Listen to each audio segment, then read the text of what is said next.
तुमने देखा हिंदुस्तान, तुमसे अच्छा मैं हूं।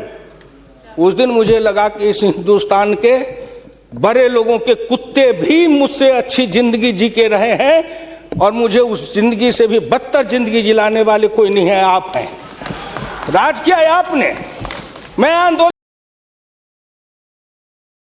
महोदय, मैं अपने बोलने से पहले अपने दल के नेताओं को धन्यवाद देना चाहता हूं, आभार प्रकट करता हूं कि उन्होंने ये सामान्य चर्चा में, बजट के सामान्य चर्चा में मुझे बोलने का प्रथम अवसर दिया है। शहर से ही मैं गांव का किसान हूं,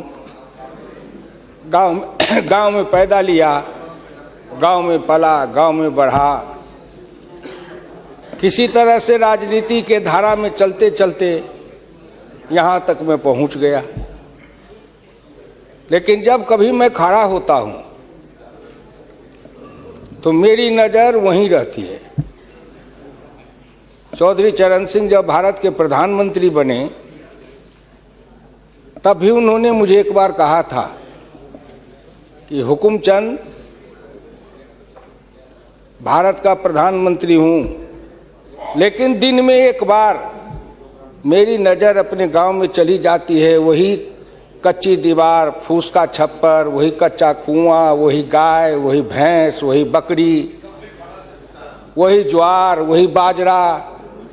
तो जो जहाँ से पैदा लेके आता है, जिस संस्कार में पलता है, आप तो संस्कृत के भी विद्वान हैं अध्यक्ष जी, मनुष्य सब कुछ भूल जाएगा लेकिन जिस संस्कार में पला है या बढ़ा है वो कभी भूल नहीं सकता है।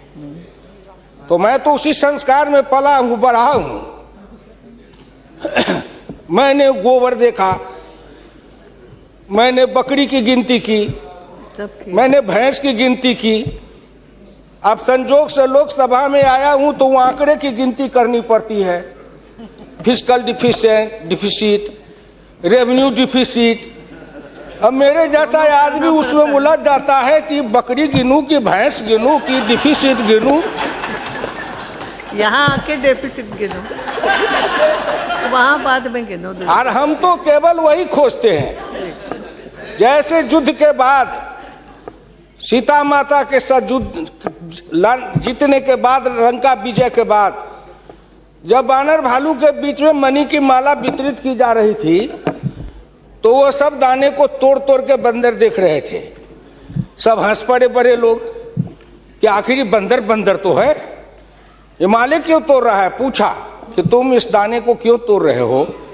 तो कहा मैं इस हर दाने में सीताराम की मूर्ति देखना चाहता हूँ, और जिस दाने में सीताराम की मूर्ति नहीं हो मेरे लिए निरर्थक है।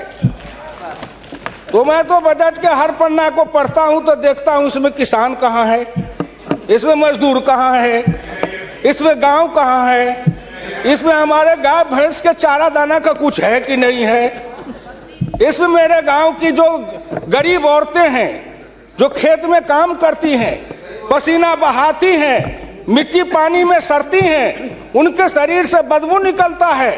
जीवन में कभी एक बार भी उनको लक्स और कौन रेक्सोना साबुन, कौन ये लिपस्टिक पाउडर, ये छूने का, देखने का अवसर नहीं मिलता है।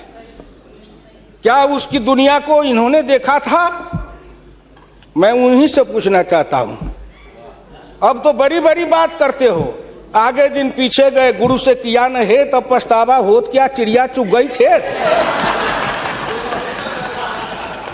जिस समय गांव को देखना था, किसान को देखना था, मजदूर को देखना था, गरीब को देखना था, पिछड़ा को देखना था, दलित को देखना था, गांव की सड़कों को देखना था, गलियों को देखना था, कुआं को देखना था, आपने देखा क्या? आप तो देखते रहे कहीं। ये दो हिंदुस्तान, एक हिंदुस्तान में दो हिंदुस्तान आपने बनाया। एक है भारत, एक है India, that is called Hindustan. आपने बनाया ना। मैं आज भी कहता हूं, अगर मेरे गांव के किसी को उठावे, आंख में पट्टी बांध दे, हिंदुस्तान के कहीं भी, उड़ीसा हो, बंगाल हो, कहीं हो, किसान को लावे, गांव में आंख पर पट्टी बांध दे और एक बार इंडिया गेट पर उसकी आंख को खोल दे, उसको लगेगा कि हम स्वर्ग में चले आए, कि बैकुंठ में चले आए, कि इंद्रपुरी चले आए। इतना का अंतर है। मैं 1977 में एमएलए बन के आया, इंडिया गेट के किनारे पैदल टहल रहा था, एक बड़ी गाड़ी में एक बड़ा कुत्ता जा रहा था, वो अपने मुंह को निकाल के जी लपलपाते जा रहा था। मैं गाँव का आदमी खड़ा होकर सोचने लगा, एक कुत्ता जरूर कुछ कह रहा है। मैं एमपी था, कभी दिल्ली देखा नहीं था। मेरे अंदर से आवाज आई कि कुत्ता कह रहा है, क्या तू गांव का किसान, गरीब, मजदूर, पिछड़ा, दलित, तू क्या जन्म लेके करने आया है? तुझसे मैं सौभाग्यशाली हूं। देख, मैं ठंड गर्म गाड़ी में बैठा हूं, केक खाता हूं, ऑमलेट कटलेट खाता हूं, गद्दे पर सोता हूं। तुमने देखा हिंदुस्तान, तुमसे अच्छा मैं हूं। उस दिन मुझे लगा कि इस हिंदुस्तान के बड़े लोगों के कुत्ते भी मुझसे अच्छी जिंदगी जी के रहे हैं, और मुझे उस जिंदगी से भी बदतर जिंदगी जिलाने वाले कोई नहीं है, आप हैं। राज किया है आपने। मैं आंदोलन किया, जेल में गया, जेल में सराया। आज भी पूर्वा हवा चलती है तो आपके पुलिस की लाठी से जो हड्डी में चोट है वो कहीं ना कहीं दर्द करने लगता है। तब मुझे ऐसा एहसास होता है कि जिस राज में मुझे इतना कष्ट मिला था, अगर मेरा बस चले तो उस राज को सदा सर्वदा के लिए हिंदुस्तान से उखाड़ के गया जी में जाके पिंडदान कर दूं, जो फिर निकलने न पाए। क्या बात करते हैं साहब? आपसे मैं आखिर में नहीं जाऊंगा।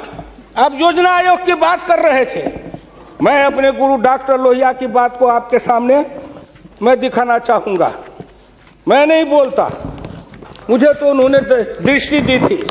इसी लोकसभा में 6 सितंबर 1963 को एक बहस हुई थी, ख्याल रखिएगा, जिस बहस ने पंडित नेहरू को भी हिला दिया था।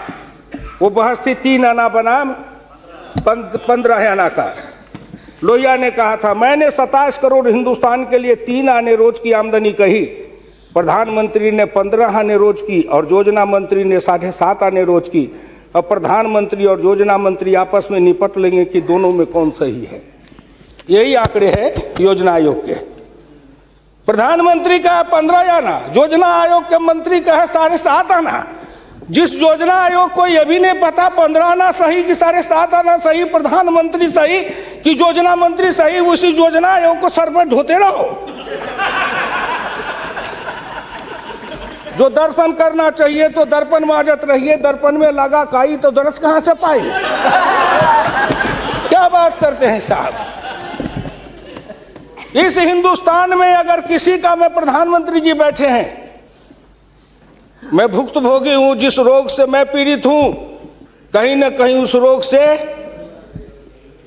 आप भी पीड़ित हैं। बीरप्पा मोइली जी, आप भी पिछड़े वर्ग से हैं, मैं भी पिछड़े वर्ग से हूं।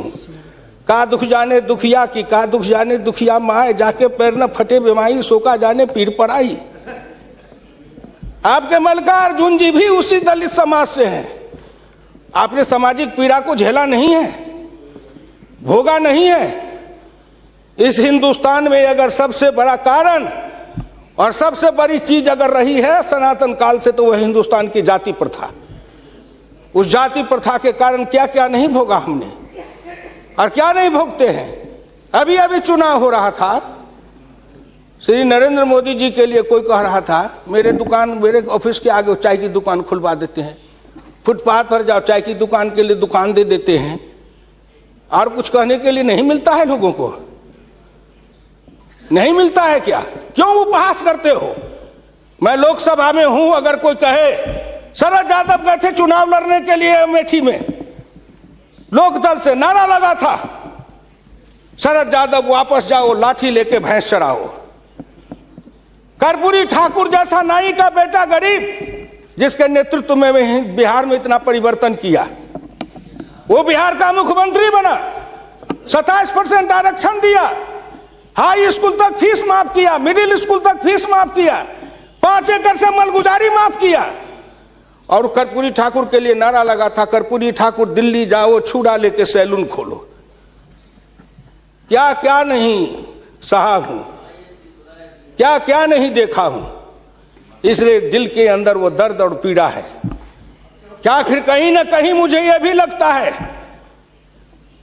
क्या हिंदुस्तान के पिछड़े और दलित समाज के लोगों ने अपराध किया था कि उसमें जन्म लिया? किसी ने भगवान के यहां दरखास्त दिया था कि मुझको तेली बना दो, मुझको लोहार बना दो, मुझको कुर्मी बना दो, मुझको कहार बना दो, मुझको अहिर बना दो, मुझको कलवार बना दो? कोई दरखास्त देके तो नहीं आया।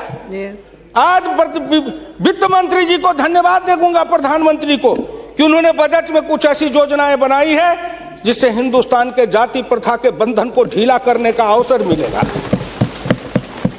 जब उनकी आर्थिक चेतना बढ़ेगी, आर्थिक विकास होगा कब? जब गांव में पैसा जाएगा तब, गरीब के हाथ में रोजगार जाएगा तब, उनकी आर्थिक उन्नति होगी तब कहीं जाके उनके जीवन में विकास होगा।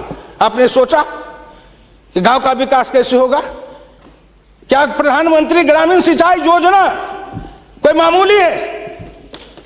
खर्च पर पाबंदी लगाते हुए डॉक्टर लोहिया ने इसी लोकसभा में बहस करते हुए पंडित नेहरू से कहा था, मैं कुछ नहीं चाहता, एक काम कर दो, सारे लोगों के, बड़े लोगों के खर्च पर सीमा लगा दो, आय पर, आमदनी पर नहीं, खर्च पर सीमा लगाओ, इससे अधिक खर्च नहीं करेगा, और उससे जो पैसा बने उसके एक सिंचाई योजना बनाओ और 20 साल का बॉन्ड बनाओ। मैं कुछ नहीं कहता, केवल हिंदुस्तान के हर खेत में पानी पहुंचा दो, हिंदुस्तान की तरक्की हो जाएगी। डॉक्टर लोहिया इसी सदन में कहे थे। वो तो अग्रवाल थे, बनिया थे, उनको क्या जरूरी थी इस बात को बोलने का? लेकिन मैं कहता हूं कि हिंदुस्तान के गरीब, निर्धन, निर्बल और पिछड़ों का इस युग में अगर एकमात्र राजनीतिक मसीहा पैदा कोई लिया तो डॉक्टर राम मनोहर लोहिया थे, जिन्होंने जगाया, नेतृत्व को पैदा किया गांव के गली से। इसलिए मैं आपसे विनम्र प्रार्थना करना चाहता हूं कि अगर प्रधानमंत्री ग्रामीण सिंचाई योजना से हर खेत को पानी, हर हाथ को काम, दीनदयाल उपाध्याय जी ने कहा, डॉक्टर लोहिया ने कहा, 1 बीघा खेत और 1 गाय, अपनी खेती अपनी राय। हम तो ये लड़ते आ रहे हैं और आज वो सपना साकार हो रहा है। इसलिए मैं आपसे विनम्र प्रार्थना करना चाहूंगा कि सवाल है दृष्टि का, दिशा का और संकल्प का। आपकी दृष्टि कुछ और थी, अब दृष्टि बदली है। हिंदुस्तान के गांव के गरीब, पिछड़े दलितों ने मिलकर कन्याकुमारी से कश्मीर तक, कामरूप से द्वारका धाम तक, इस आसान मान के साथ आपके शब्दों में, जिनको आप अपने ऑफिस के आगे चाय की दुकान खुलवा रहे थे, वो चाय की बेचने वाला, रेल के फुटपाथ पर पानी पिलाने वाला गरीब, निर्धन, जिनकी मां मजदूरनी का काम करती थी, ऐसे के बेटा को भारत का प्रधानमंत्री की कुर्सी पर बैठाया कि नरेंद्र मोदी आएगा, भारत का प्रधानमंत्री बन जाएगा, गांव गरीब, किसान, मजदूर के भाग्य चमक जाएगा।